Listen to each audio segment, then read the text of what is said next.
आपल्या जुन्नर तालुक्यात ही दुर्दैवी घटना घडली आणि असं असताना ही मिरवणूक नसावी असं माझं म्हणणं होतं, पण माझ्या मनातलं तुम्ही जाणलं त्याबद्दल मी मनापासून तुमचा आभार मानतो। आणि मग अशी बिबट्याचा उल्लेख जो केला, खरं तर आता ऊसतोड सुरू झाल्यानंतर हे बिबट मानव संघर्षाचे जे प्रकार आहेत हे सातत्यानं वाढत जाणार। पत्रकार बांधव, कालही पिंपरखेडची घटना आपण सर्वांनी ही फार उत्तम पद्धतीने कव्हर केली, पण या पुढील काळात सुद्धा जशी ऊसतोड होईल त्या पद्धतीनं ऊसाची लपण आहे, बिबट्याला लपण ही ऊसाची। मगाशी सत्यशील दादा म्हणाले की तज्ञ सांगतात की ऊसाची लागवड बंद केली तर बिबट्याचा प्रश्न सुटेल, पण ऊसाशिवाय आमच्याकडे दुसरं पीकच नाही।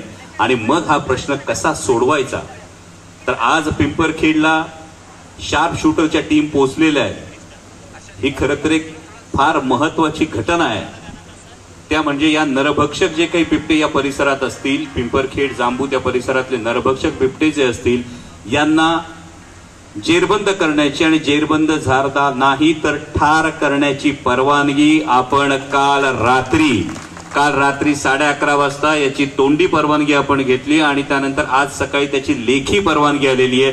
त्यानुसार 3 शार्प शूटरच्या टीम या पिंपरखेड परिसरात आता पोहोचलेल्या आहेत, कारण याशिवाय आता पर्याय राहिला ना, आता आमची सहनशक्ती संपलेली आहे। दुसरा जो महत्वाचा पर्याय आहे तो म्हणजे बिबट्याची नसबंदी करण्याचा जो एकूण प्रस्ताव होता, हा आपण केंद्राकडून आधी राज्याकडे मागणी केली, म्हणजे केंद्राकडून विचारणा करायला लावली, तिथून राज्याने जुन्नर वन विभागाने प्रस्ताव बनवला। तो प्रस्ताव आता wild life institute of India यांच्या अंतिम संमतीसाठी आहे। साधारणतः पुढच्या 15 दिवसात ते 1 महिन्यामध्ये बिबट नसबंदीचा हा प्रश्न मार्गी लागेल। त्याचबरोबर तिसरा फार महत्वाचा मुद्दा आपण करतो आहोत आणि त्यामध्ये महत्वाची गोष्ट अशी आहे की या तिसऱ्या बिबट नियंत्रणाच्या गोष्टीमध्ये जास्तीत जास्त बिबटे हे पकडले जावेत। वन विभागाच्या जागांमध्ये ग्रासलँड उपलब्ध करावी, त्याच्यामध्ये हरणं, काळवीट जे काही त्याचं खाद्य असेल ते सोडून जास्तीत जास्त बिबटे तिथे जेरबंद करावे, जेणेकरून त्याच्या नैसर्गिक अधिवासातूनही त्याला आपण बाहेर सोडत नाही आणि मानवी वस्तीत जो बिबट्या आलेला आहे त्याला तिथून बाहेर काढण्याचा आपण प्रयत्न करतो। या 3 पातळ्यांवर काम सुरू आहे।